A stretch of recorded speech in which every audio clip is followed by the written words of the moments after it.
Entonces ya son las 18:30. Podemos dar comienzo a esta charla del Foro de Economía. Y en esta oportunidad quiero darle las gracias a Wilson Jiménez, quien es un gran amigo, un gran conocido del departamento, da clases con nosotros, con amplia experiencia en el sector, del sector público, en el sector privado, y básicamente gran parte de su investigación está relacionada con temas sociales. En esta oportunidad, Wilson nos hablará sobre el empleo en Bolivia durante la crisis del COVID. Entonces, Wilson, muchas gracias, bienvenido al foro. Es todo tuyo. Muchas gracias. No, agradecer, muchísimas gracias, Mauricio. Es, creo, un buen escenario para, sobre todo, debatir, charlar, conversar sobre temas relevantes. Y al igual que han sido los anteriores, voy a intentar poner mi granito de arena a este foro de economía que, por supuesto, me está llamando mucho la atención por la convocatoria que tiene, que es muy creciente, y por la calidad del debate. Bien, voy a presentar en esta oportunidad un documento, perdón, tal vez un trabajo, ¿no? Un trabajo y parte también de otros avances, digamos, de trabajo que tenemos, de manera que básicamente se va a referir a la situación del empleo en Bolivia, particularmente del área urbana de Bolivia, en la crisis reciente, ¿no? Que es básicamente los últimos años, con un énfasis en 2020, que es hasta donde tenemos datos un poco más completos y podríamos generar una radiografía mejor de la situación del empleo en Bolivia, ¿no? Por supuesto, parte de esta presentación son datos que compartimos en el marco de un proyecto con la Organización Internacional del Trabajo, que intentan mirar, digamos, el daño al tejido empresarial y laboral que se ha generado durante esta última crisis de 2020 especialmente, y pues trata también de mirar en detalle, ¿no? ¿Qué es lo que está pasando? ¿Cuáles son los ajustes al mercado laboral? Entonces, voy a presentar, por supuesto, ¿no? Estos shocks, digamos, y empleo, el ajuste del mercado de trabajo, la reconfiguración que se podría venir y algunas conclusiones muy preliminares, ¿no? A pesar de que este trabajo está basado, digamos, toda esta presentación está basada en esos trabajos. Por supuesto, los comentarios y los aditamentos, la interpretación, son mías, ¿no? Por lo tanto, los errores también serán atribuidos a mí exclusivamente y no a las entidades a las que pertenezco o a las que estoy adscrito en este tema.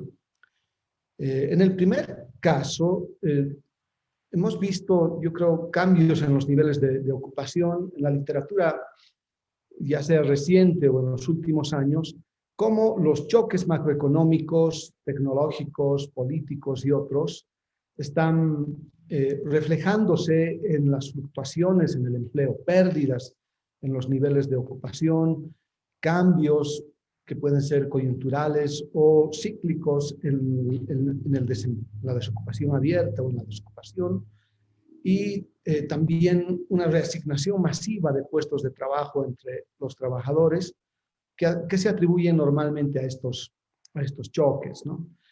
Recientemente, con la idea de COVID, también hay literatura sobre el empleo y enfatizan mucho en los impactos transitorios, en los impactos permanentes que pueden tener, los riesgos que tienen los trabajadores, los cambios en las modalidades de trabajo, no solo, si quieren, en la forma en que la gente produce, la gente realiza su trabajo, sino en las formas de contratación, en las habilidades que se requieren y que están modificándose, en la protección que necesitan, etcétera. Entonces, hay muchos cambios que están generándose adicionalmente a los cambios en empleo que conocíamos especialmente en los choques macroeconómicos que comprimían la demanda, u otros, por ejemplo, que también estaban asociados a cambios políticos y podrían entenderse como reformas, u otros que generaban realmente conflictos, ¿no? Esta vez la pandemia y los confinamientos y atravesados con ellos otras crisis adicionales, están dando un marco más complejo de las crisis, que están cerrando empresas, las están poniendo a hibernar, están cambiando el perfil de trabajadores, modalidades de trabajo. Entonces hay mucho realmente que estudiar y deberíamos ver, y esa es la justificación, qué está pasando realmente, ¿no? ¿Qué pasó principalmente en el 2020 cuando hubo el apagón, el gran confinamiento y, bueno, el restablecimiento, si quieren, un poco gradual de las actividades, está reconfigurando también el trabajo, ¿no? No sin pérdidas muy sustanciales. Desde la OIT y otras organizaciones como CEPAL, BID, también están hablando sobre el tema del trabajo. En OIT especialmente hay una especie de observatorio, ¿no?, del mundo laboral, que le llaman, para inventariar las pérdidas que se han ocasionado durante la pandemia, los cierres de trabajo, los lugares de trabajo, gente que no puede llegar a su fuente de trabajo por las restricciones, especialmente en el segundo trimestre del 2020, reducción de horas de trabajo que hemos vivido también acá en el sector público y el sector privado, cambio en los horarios, intermitencia en la llegada a los puestos de trabajo, que ha generado otras formas, ¿no?, ajustes en la organización, en la función de producción de las empresas, etc. En todas partes se ha visto aumentos en la desocupación, ¿no?, desvinculaciones principalmente, y personas que vuelven perdiendo su trabajo han tenido que salir a buscar una nueva fuente en un contexto más difícil, más restrictivo, y sobre todo también una salida del mercado laboral que es diría así, como un movimiento que puede estar atribuido a factores como los riesgos, la gente que prefiere permanecer fuera del mercado laboral temporalmente o haciendo otra cosa. Y fundamentalmente la pérdida de ingresos que ha ocurrido durante esta pandemia y estas crisis, ¿no? Bueno, ese es el marco un poco global. No voy a entrar, más bien voy a enfatizar en lo que estamos viendo en Bolivia. Los datos recientes del INE, publicados de manera trimestral, con una mayor desagregación, dan cuenta que hasta el tercer trimestre de hasta el primer trimestre de 2021 ya existen datos agregados, ¿no? Datos agregados que nos permiten dar algunas conclusiones sobre, por ejemplo, la tasa de desocupación, 8.7%, pero que especialmente en el tercer trimestre, entre el segundo y tercer trimestre de 2020, habría superado el 11%, o casi 11%, y hoy parece que con el restablecimiento de algunas actividades está reduciéndose. Eso es lo que le pone y llama la atención a numerosos analistas, y es objeto de debate sobre cómo cambia la tasa de desocupación, a pesar que hace varias décadas Alejandro y otros analistas andan diciendo que no es suficiente solo evaluar la tasa de desocupación. Luego voy a volver sobre este argumento. Pero también ocurrió una reducción, como decía, de la tasa de participación, generó unas caídas, ¿no?, muy fuertes de la tasa de participación, que es la población económicamente activa, aquella que entra al mercado laboral, ya sea teniendo un empleo o buscando uno, sobre la población en edad de trabajar, que en este caso el INE mide a partir de los 14 años, y se mantienen las brechas, incluso en los meses más críticos, al empezar el segundo trimestre del 2020, una brecha muy grande entre hombres y mujeres, ¿no? la participación de la mujer había retrocedido varios años después de que en este ciclo se apreció una subida, ¿no? Una fuerte subida, un aumento en la tasa de participación, se nota un quiebre y un restablecimiento gradual, digamos tipo B, pero un poco más lenta, pero está volviendo a su tendencia, podríamos decir, ¿no? Lo mismo se puede decir de la tasa de ocupación, que mide la población ocupada sobre la población en edad de trabajar.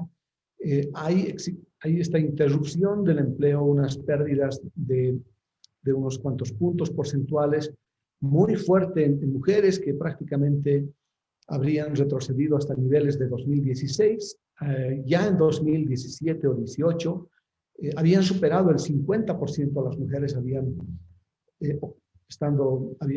entrado a puestos de trabajo de cualquier naturaleza, pero estaban trabajando más de la mitad de ellas. Y luego retroceden hasta esos niveles y hoy están recuperándose con un poco más de, digamos, más lenta. Esos son los hechos y lo que estamos poniendo como una visión en el mercado laboral, ¿no? Los ajustes del mercado de trabajo, ¿no? A raíz de el contexto en realidad de 2020, que empezó un poco antes, ¿no? Con la desaceleración de la economía por los precios de commodities y bueno, pues que afectaron el tema fiscal, el crecimiento de la economía se venía desacelerando, una crisis política que, bueno, pues cada uno sabe cómo interpretarla, y a ello viene la pandemia, ¿no? El confinamiento y hoy las vacunas o la falta de vacunas, la demora en la entrega de vacunas, la incertidumbre en general sobre cuándo vamos a volver un poco más a esta, lo que han llamado una nueva normalidad. Por supuesto, hay opiniones distintas, ¿no? Empresarios acaban de sacar o de proponer un plan que ayudaría a la reactivación. Los trabajadores también tienen su opinión, han propuesto un pliego y bueno, pues han conseguido un aumento salarial al mínimo. El gobierno también tiene una visión sobre ella. Entonces, estamos con diferentes visiones y analistas e investigadores. Milenio también creo que ha hecho un excelente artículo sobre el tejido empresarial, investigadores independientes o de fundaciones, estamos también intentando contribuir al debate, ¿no? Ahora, quizás acá lo que voy a presentar son un poco más de datos, ¿no? Y al final quizás voy a emitir algunos juicios, pero pueden parecer insuficientes. Concuerdo con que con Milenio, por ejemplo, con que hay que tener un observatorio de la parte laboral, ¿no? del análisis laboral. Concuerdo con las recomendaciones de la OIT de que hay que dialogar sobre el empleo, etc. Entonces, presento algunos datos, ¿no?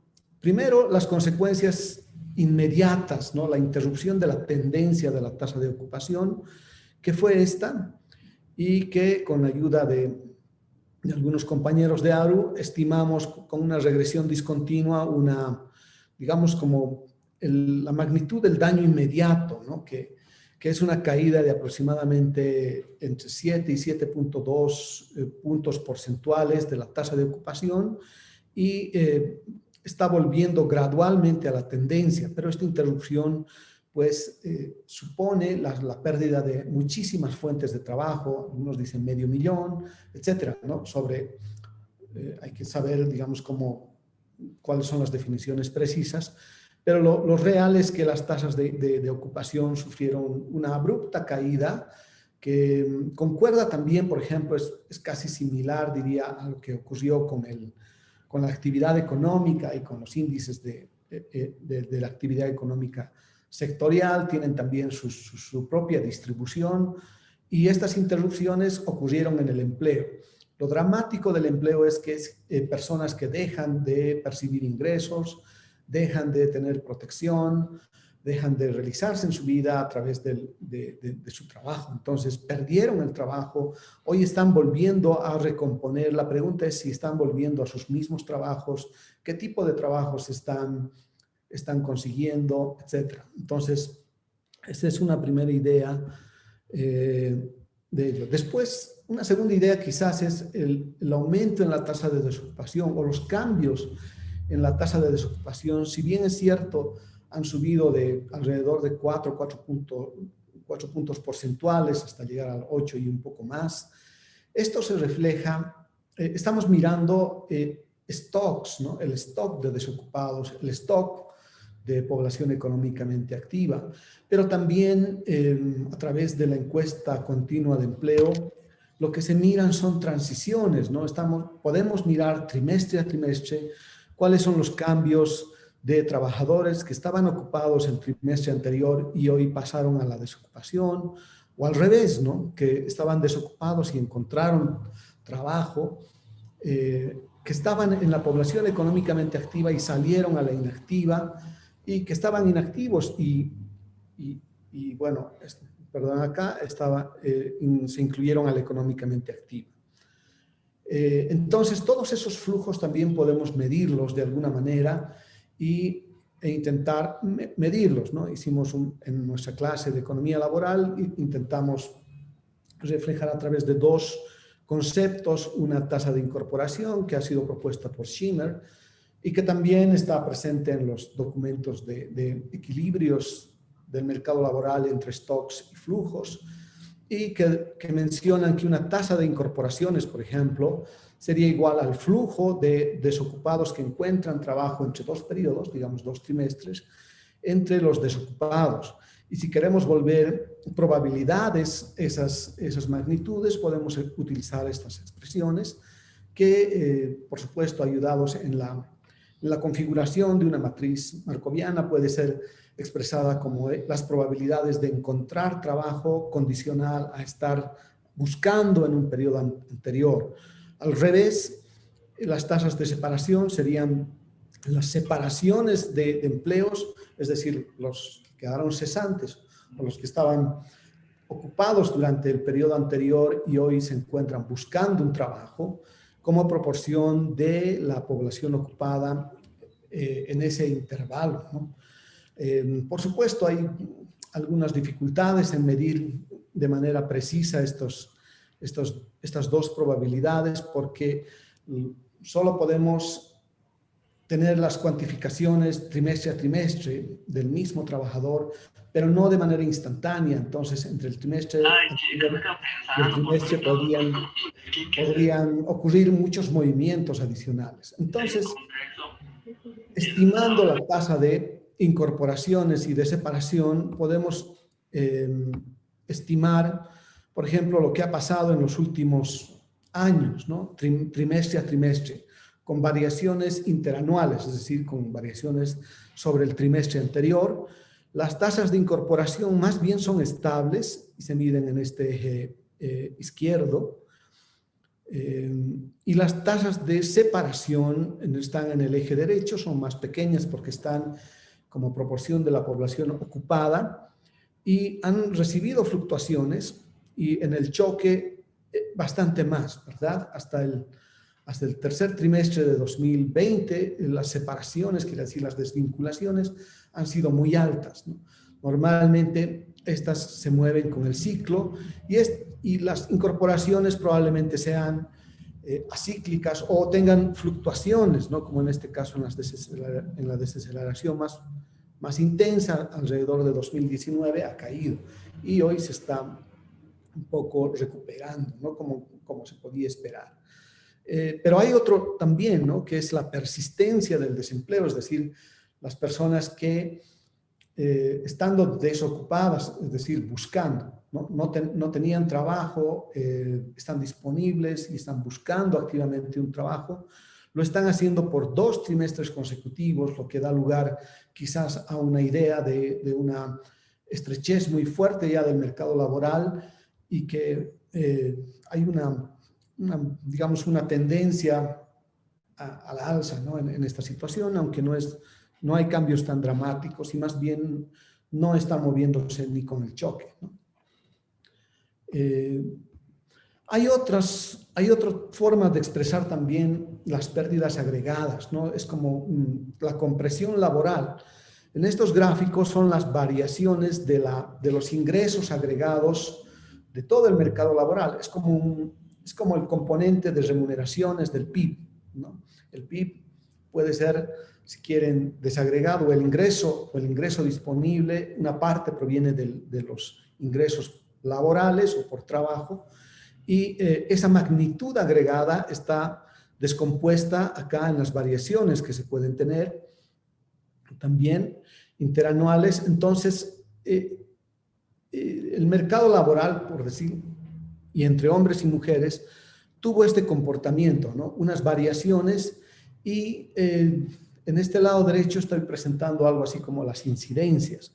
Es lo mismo que una incidencia, por ejemplo, en el PIB, cuánto contribuyen, ¿no? Cada uno de sus componentes, en este caso trabajadores varones, trabajadores mujeres, a las variaciones que existen entre sus agregados, ¿no? En este caso, el agregado de remuneraciones de todos los hombres, de todas las mujeres en el mercado laboral urbano. En las etapas previas había una contribución muy grande del ingreso de las mujeres, luego recuperó el de los varones, pero al llegar a la crisis, a este choque de pandemia, confinamiento, crisis política, etcétera, hay una pérdida muy fuerte en varones, y también hay una contribución de mujeres. ¿Por qué las de mujeres es un poco más pequeño? Por las menores tasas de ocupación de las mujeres y probablemente por los menores niveles de remuneración que pueden estar asociados, que luego voy a confirmar también. Entonces, hay una incidencia de un grupo, ¿no? Quienes pierden, y las contribuciones, si quieren, adicionales que están generándose en este mercado laboral urbano, están compuestas o tienen esta estructura. Si vemos esta misma gráfica por edades, grupos de edad, vemos que hay, por ejemplo, los jóvenes, ¿no? En esta línea más oscura. Hay otro grupo de edad intermedia que está en las punteadas más anchas y en las muy delgaditas, los más, digamos, los que entramos a este grupo de 45, 64 años. Las caídas han sido mucho más fuertes para los jóvenes, y las contribuciones después a la caída, a la compresión del mercado laboral, también están en proporción a las tasas de ocupación de estos grupos de edad, pero también a sus niveles de remuneración. Entonces vemos que hay unas pérdidas muy fuertes en la población ocupada de 25 a 44 años, que pueden ser jefes de hogar, pueden ser perceptores principales. Entonces la compresión es muy fuerte, ¿no? Si vemos lo mismo por nivel educativo, simplemente dos grupos, ¿no? Los que tienen educación superior y los que no tienen educación superior, entendiendo esta como formación técnica, profesional en universidades, y el resto, ¿no? Entonces, en la línea más oscura se ven las caídas que han tenido quizás desde más antes, ¿no? Desde 2018 ya los trabajadores con más educación, después de haber obtenido, digamos, un repunte a este lado, y los con menos educación tuvieron una caída abrupta, ¿no? Casi un suicidio, digamos. Y las contribuciones de esto es que los que perdieron muy fuerte son los trabajadores con menos educación que la superior. Y las contribuciones también perdieron los con educación superior, pero las contribuciones, digamos, a esta caída no son tan grandes, ¿no? Bueno, también son un grupo más pequeño. Lo mismo podemos hacer también por otros criterios, por ejemplo, el eje resto, y estuvieron centradas más bien en las ciudades grandes, también por la contribución o por el tamaño que tienen y la magnitud que pesan en los ingresos del mercado laboral. Según tipo de empleo, por ejemplo, asalariado o no asalariado, se nota que también los asalariados estuvieron ya cayendo, y los ajustes en el sector no asalariado más bien fueron más abruptos. Las contribuciones son más grandes en los asalariados que en los no asalariados, ¿no? Quiere decir que probablemente los ajustes han tenido alguna diferenciación entre ambos tipos de empleo. Por tamaños de empresa, ¿no? Y aquí igual vuelvo solamente dual para ver microempresa, ocupados que trabajan entre 1 a 4 y el resto, digamos, ¿no? Que pueden ser pequeñas, medianas y grandes. Entonces, las micro estuvieron aumentando bastante sus niveles de ingresos, aunque fuesen más pequeños, pero la caída también fue muy abrupta, mientras que las medianas, pequeñas y grandes estuvieron bajando ya con un poquito más de antelación. Las contribuciones, las incidencias, diría, la micro tiene enorme pérdida durante el confinamiento y la pandemia, mientras que las grandes, pues de alguna manera protegieron de alguna forma la caída, ¿no? En esta compresión laboral. Puedo seguir, digamos, por tipo de administración se nota casi lo mismo, el sector público y el sector privado, es como, si quieren, el gasto salarial de las entidades públicas versus los salarios que pagan el sector privado, las caídas muy fuertes explicadas en el sector privado, poco en el sector público, también por la menor, si quieren, incidencia en el empleo, pero puede ser también porque ellos manejaron de manera distinta, ¿no? El gasto salarial. Según sector, por ejemplo, bueno, sector de la economía o actividad, cuesta mucho separar a veces las actividades, pero si vemos algunas extractivas y agricultura en un lado, la industria manufacturera, incluida la construcción en este ejercicio, y el resto que incluye comercio, servicios profesionales y todo tipo, eso ha tenido también este comportamiento bastante diferenciado, ¿no? Principalmente, digamos, en caídas más suaves, en aterrizajes más suaves del resto. Y las contribuciones están acá principalmente por los otros, que es comercio y los servicios, ¿no? Bien.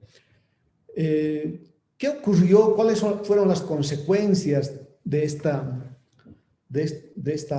estos movimientos, digamos, en el mercado laboral y en los ingresos, ¿no?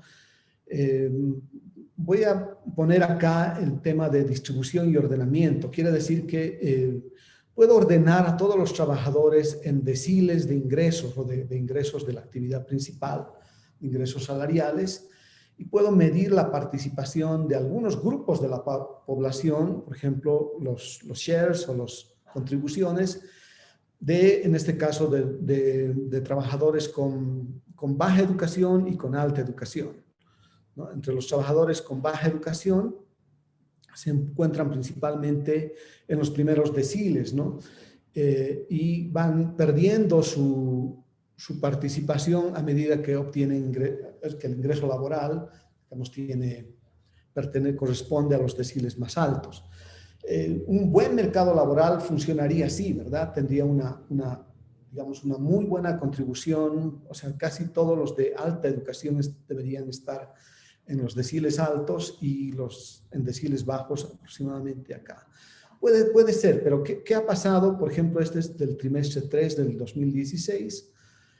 Pasó esto en el trimestre 3 del 2019, o sea, bajó la participación quizás de la baja, y acá todavía las participaciones, especialmente en los deciles más bajos o más altos, perdón, ya prácticamente están dominados solamente por trabajadores de alta calificación, que mantengo la definición de superior o más.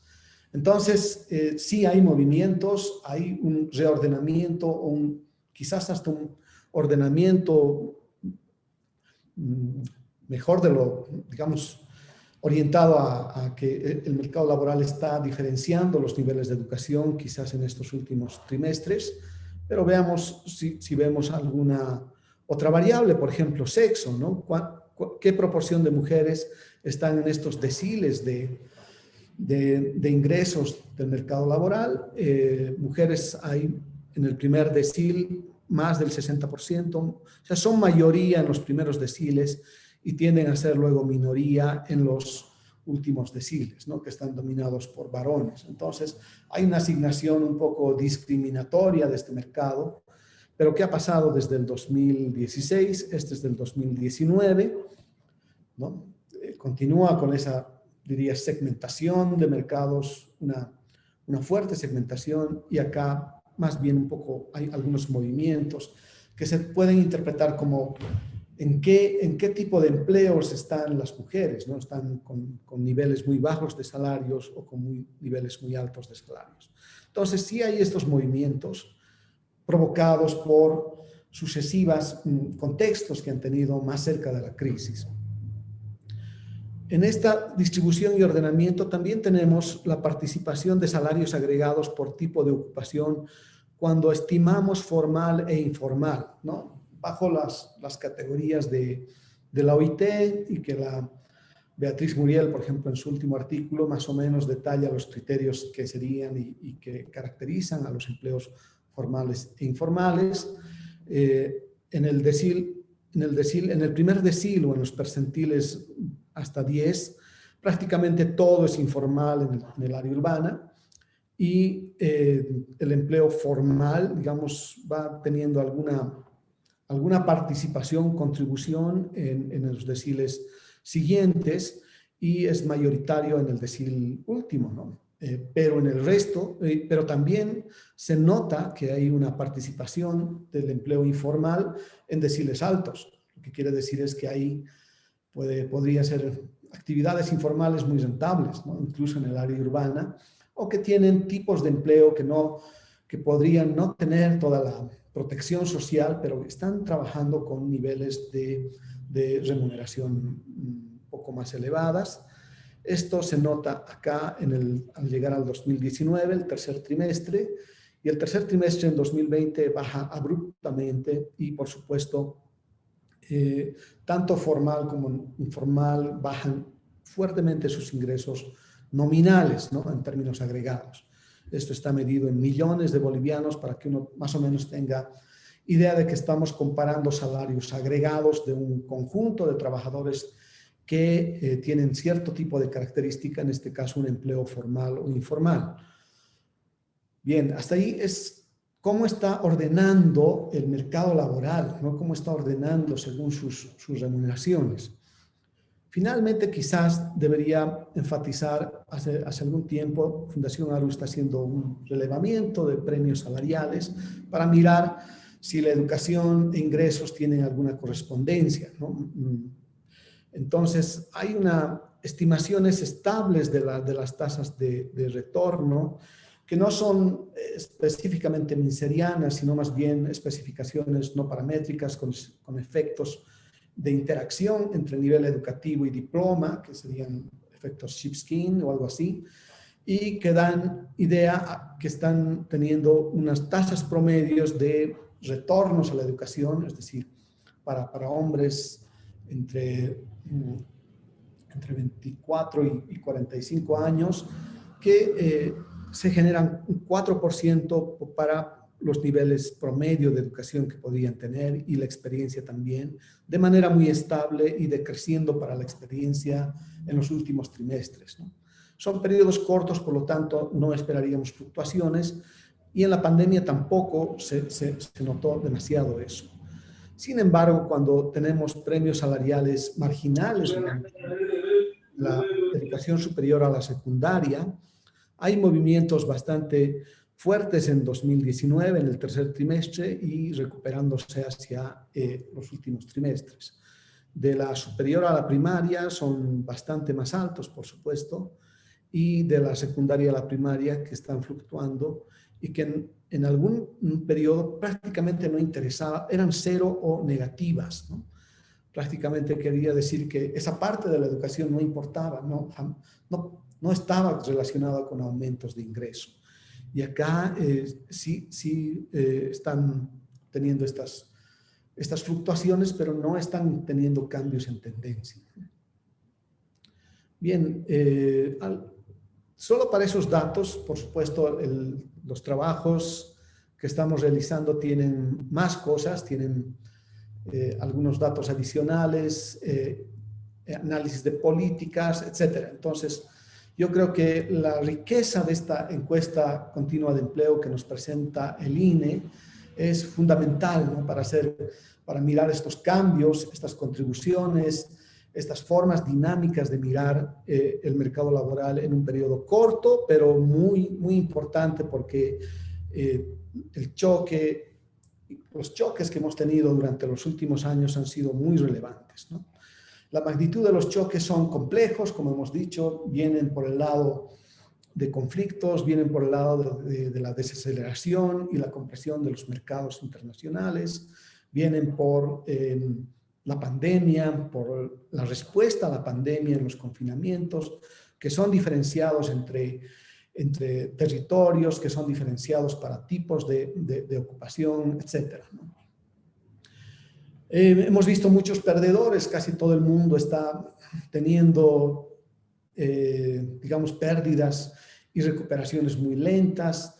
Esperaríamos que, por supuesto, la recuperación pueda ser pronta. La reactivación y la transformación de las instituciones del mercado laboral creo que son fundamentales, básicas, ¿no? Y esas no se pueden hacer sin un diálogo, ¿no? Sin una comprensión de cooperación, de entender que las instituciones del mercado laboral son fundamentalmente una interacción entre las personas, ¿no? que se enrolan para trabajar juntas, para obtener niveles de producto mayor, etcétera, ¿no? Entonces, yo creo que hay que proteger a los trabajadores, hay que proteger a las empresas, hay que mirarnos como un tejido de cooperación y pues esa es la manera de salir de esta crisis, de estos choques, ¿no? Bueno, hasta ahí quisiera compartir. Muchas gracias a los organizadores y por supuesto a la orden para cualquier consulta. No sin antes agradecerles otra vez, agradecer a los que me están cooperando en la Fundación ARU para hacer este trabajo también y por supuesto un agradecimiento a las entidades que han permitido también tener ese tipo de encuestas de corto plazo que son fundamentales para tener una radiografía más detallada de la crisis, ¿no? Muchas gracias, Mauricio. Adelante. Gracias, querido Wilson. Excelente presentación, muchas felicidades. Yo creo que nos das muchos insumos numéricos y estadísticos para entender un poco más qué es lo que pasó en el mercado laboral. Para los chicos que están atendiendo el foro en este momento, Wilson es una persona muy seria y este es un claro ejemplo de cómo mostrar las estadísticas con neutralidad, con prudencia, pero también con contundencia. Entonces, mis felicitaciones, mi agradecimiento también por participar en el foro. Y para abrir el debate, yo quisiera lanzar 3 preguntas o comentarios quizás, y después quizás puedes responder. Uno, mi percepción, de acuerdo a las cifras que tuviste, es que si trabajas en el sector formal, eres hombre y educado, entonces no la pasaste tan mal. Como cabría una sociedad, digamos, con la configuración que tenemos, ¿no? Entonces, un primer comentario que me surge. Un segundo es la naturaleza de la ayuda que ha dado el Estado en el año 2020 ha sido casi para todos.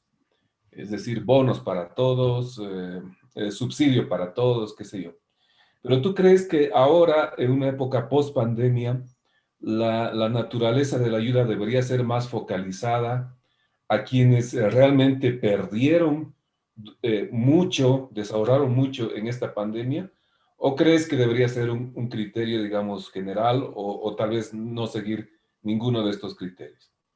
Y luego algo que me llama la atención, contrario a lo que yo esperaba, la recuperación en el empleo, por un par de gráficas que yo vi, tiene una forma de V chica.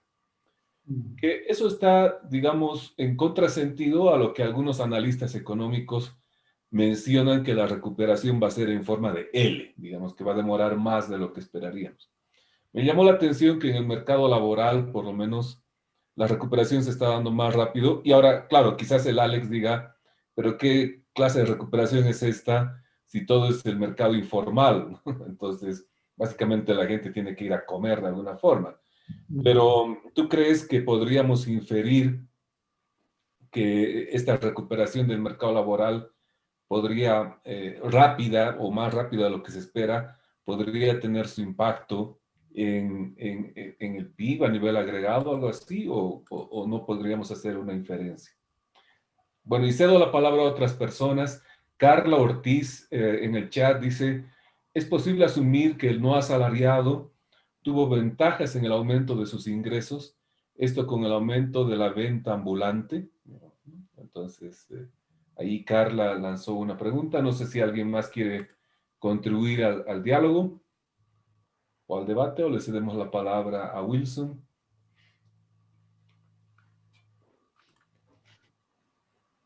Ok, Alejandro quiere también comentarnos. Adelante, Alejandro.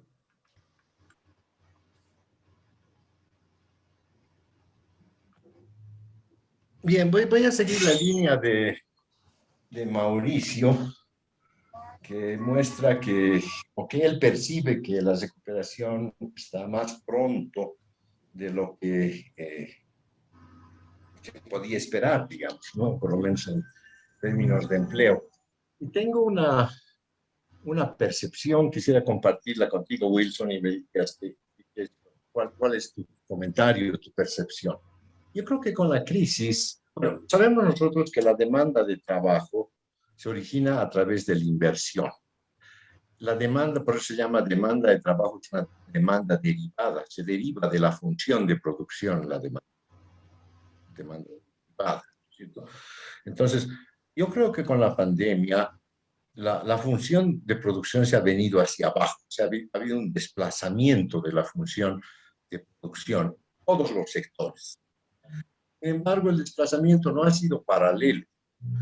Entonces, eso significa que ha caído la productividad marginal del trabajo, ¿no? En muchos sectores, el desplazamiento para todos los sectores ha sido distinto, pero en ningún caso ha sido paralelo. Entonces, se ha movido, la pendiente ha cambiado de la función de producción, por tanto, la productividad del trabajo también ha variado. Entonces, mi percepción es que algunos sectores ya se están ajustando a una, entre comillas, realidad. O sea que estamos un poco develando una realidad y aquellos sectores que están recuperándose son aquellos sectores que están asumiendo medidas en la productividad, productividad físico-marginal de los trabajadores y están remunerando más bajo. Entonces, lo que ocurre es de que esa recuperación se está dando otro nivel, digamos, otro nivel de producción. Es una percepción sin hacer análisis de datos, pero quisiera saber tu comentario. Gracias. Muy bien. Y antes de ceder la palabra a Wilson, hay una pregunta más de Marcelo Foronda que dice, el BID menciona que ahora es el momento de formalizar los trabajos. ¿Es conveniente hacerlo? Dice, porque hay trabajos que indican que cierto nivel de informalidad es deseable porque captura cierto efecto del shock. Bueno, adelante Wilson, por favor. Muchísimas gracias por los comentarios, me parece relevante.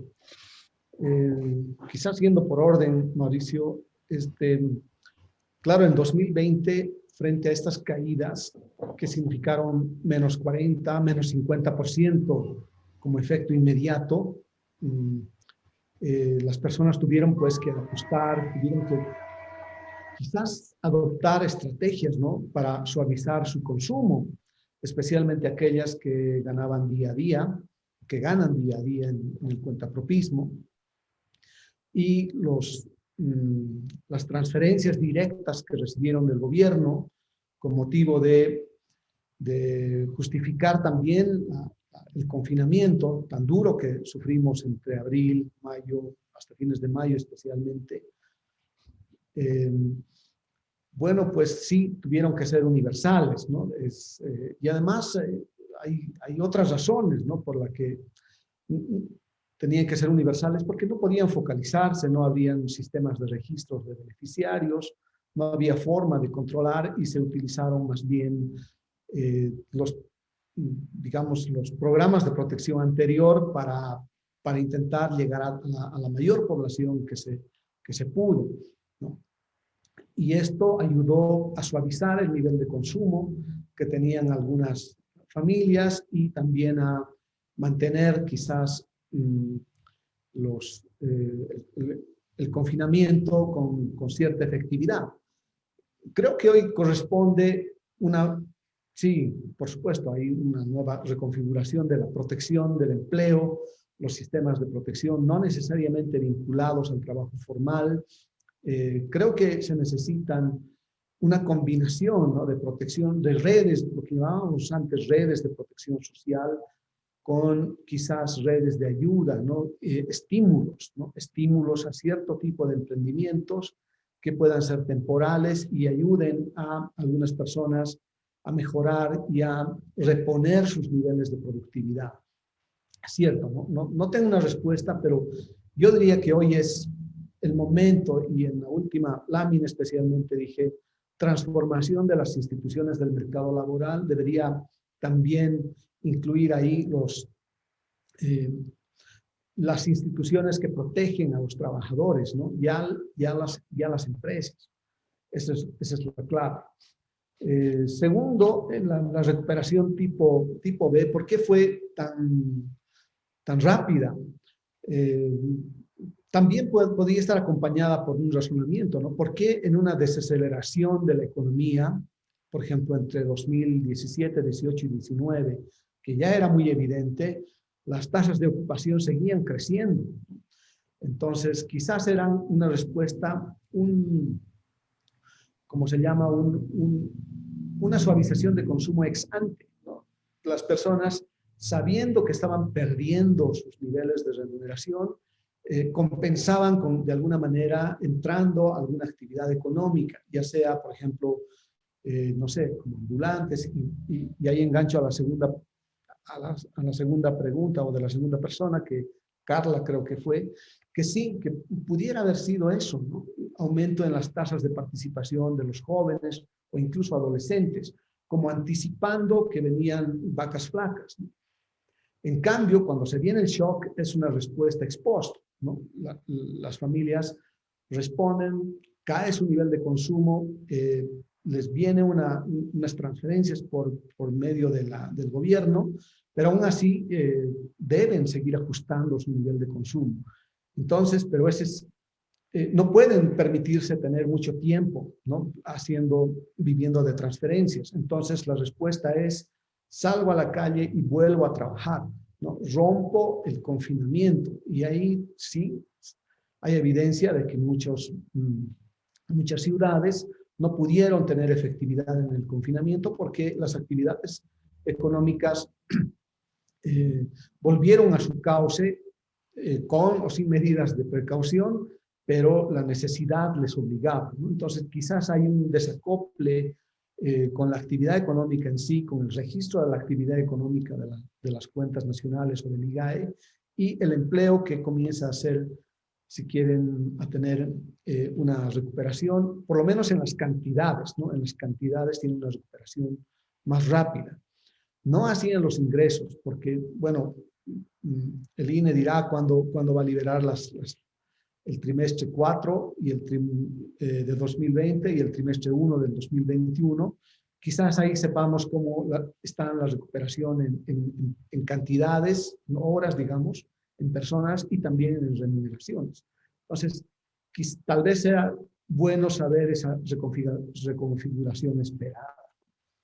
Respecto a los comentarios de Alejandro, creo que sí, ¿no? Es decir, estoy de acuerdo, el shock, digamos, los choques han incidido, ¿no?, en una menor, digamos, en una función un desplazamiento de la función de producción, la creación de empleos. Si vemos en dinámica, la creación de empleos, los puestos de trabajo han sido cada vez más difíciles de crear. De hecho, las condiciones en medio en un contexto tan difícil, quizás hasta se hayan suprimido, ¿no? Entonces, la supresión de empleos ha sido tan fuerte que no ha permitido que los que estaban buscando trabajo encuentren, ¿no? Estos emparejamientos que en una situación expansiva pueden ser muy interesantes, digamos, pueden tener una dinámica muy grande, han sido cortados abruptamente por el confinamiento. Entonces, la reconfiguración por parte de los empresarios tiene que ser una respuesta también muy cauta, ¿no? Quien hoy esté dispuesto a crear un empleo tiene que estar dispuesto a quizás, ¿no?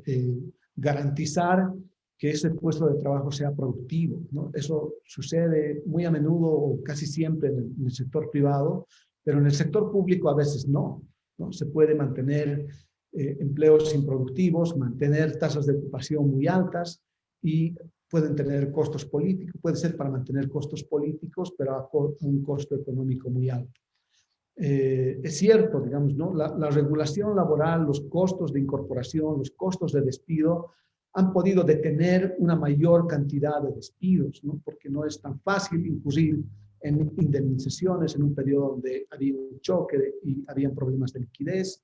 Entonces, tanto hogares como empresas han asumido una mayor precaución en sus decisiones de incorporar, incluso de desafectar a las personas. Yo creo que el razonamiento de la última persona que hizo el comentario de la formalización del trabajo, sí, esa es la agenda, ¿no? La agenda de la OIT, es la agenda del BID.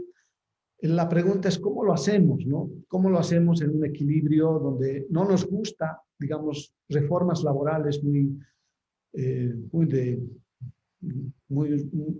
profundas?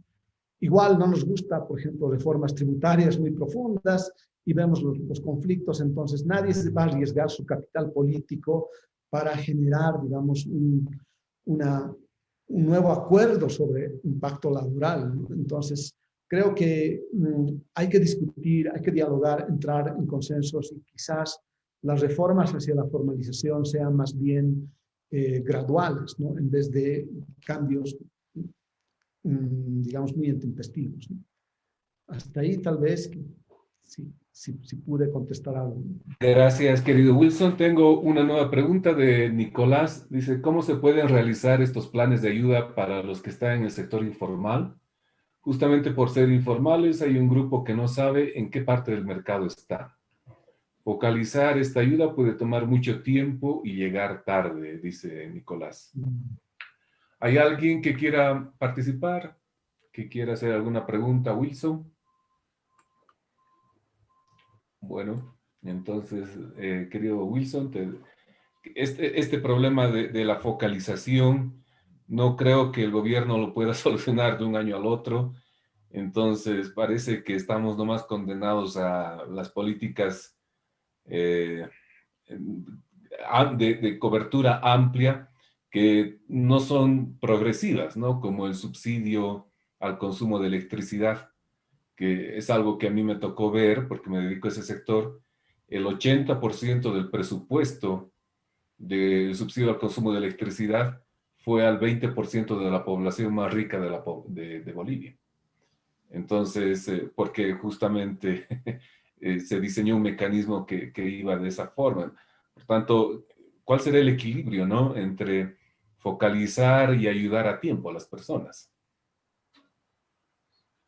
Sí, tienes toda la razón. Muchos países invirtieron muchísimo en sistemas de registro, ¿no? En Bolivia también hubo la iniciativa de generar un programa de registro de beneficiarios para los programas de protección social, ¿no? El REGIPS. Sin embargo, mantenerlo, tener la voluntad y los recursos, el diseño, cuesta bastante, ¿no? Y en un periodo de restricciones fiscales parece no ser viable. Lo otro es que también podrían ser más baratas si quieren, por ejemplo, la focalización territorial, especialmente en áreas rurales muy dispersas, ¿no? Toda la comunidad podría ser considerado como un nivel si quieren, podría estar en un nivel para aceptar cierto tipo de ayuda o programas de protección. En áreas urbanas podría ser útil también tener una primera focalización territorial, mapear de alguna manera capacidades económicas y dentro de eso hacer quizás programas o recolección de datos continuas, ¿no? Pero para eso se requiere un diseño institucional muy, muy grande, ¿no? Por parte de una autoridad social, de un programa de protección, de un sistema de protección social que en Bolivia todavía no lo tenemos, ¿no? Son programas dispersos, son programas muy puntuales, atienden a poblaciones que son vulnerables bajo ciertos criterios, pero no los tenemos integrados, por ejemplo, en un sistema de registros, ¿no? Que países como Chile, por ejemplo, han avanzado, Brasil también tiene, creo que en Colombia, y toda la protección social. Pero estábamos hablando un poco de la protección en el trabajo, ¿no? Y ahí sí es un desafío también enorme. Hay intentos, creo, y en las políticas se puede ver que, por ejemplo, los seguros, ¿no? A través de los sistemas financieros se podrían dar seguros, tanto para salud, que hoy se tienen que remover con toda esta pandemia, pero hay seguros, por ejemplo, para pérdidas económicas, seguros para pérdidas de vida, que son choques idiosincráticos que están hoy interactuando con un choque global, ¿no? que tiene la economía. Entonces, los mecanismos, puede ser el tema financiero, puede ser el tema digital, podrían ayudar de alguna manera a mejorar, digamos, las ideas para que se pueda generar estos sistemas para proteger a trabajadores, especialmente cuentapropistas, a jóvenes que están incursionando en el mercado laboral. Creo que hay que empezar de a poco, ¿no? Que tal vez en esa transición de colegio habría que agarrarlos y rastrearlos para ver sus primeros empleos y darles una protección temprana para que pues ellos se vean beneficiados desde el inicio de su vida laboral. No hacer todo de golpe, comenzar, focalizar, tener experiencias y luego escalar, quizás sea la idea más plausible, ¿no? Gracias, querido Wilson. Bueno, creo que el desafío es grande. Yo admiro a la gente que se dedica al mercado laboral en Bolivia, a Wilson, a Alejandro, a Beatriz, porque francamente es un dolor de cabeza y yo creo que mi hígado estaría del tamaño de un auto, porque cuando me ha tocado hacer emprendimientos privados, la ley del trabajo es una fuerte restricción, digamos, para aquel que quiere emprender. Pero bueno, eso lo dejo a ustedes. No sé si tienes algunas palabras finales, Wilson. ¿No? Reiterar nuevamente el agradecimiento a este foro de economía, reiterar que nos da la oportunidad de discutir algunos trabajos que a veces se mantienen ocultos o son parte de informes que luego no son difundidos demasiado amplio y pueden ser importantes, relevantes de alguna manera, ¿no? También para retroalimentar lo que hacen los productores de estadísticas, para mirar qué otras fuentes pueden ser consistentes. La consistencia estadística ayuda a conocer mejor, digamos, la característica de este problema de políticas o ayuda más bien a definir un problema de políticas y las soluciones pueden ser mejor dialogadas a través de la información, ¿no? Agradecer muchísimo a Alejandro también, a todos mis compañeros de la Universidad Católica, a nuestros estudiantes y bueno, pues a todos los que me permitieron escuchar o me permitieron hablar más bien hoy día. Muchas gracias. Gracias, Wilson. Gracias a todos los participantes. Gracias, Alex. Y bueno, nos vemos en 15 días. Muchas gracias. Hasta luego.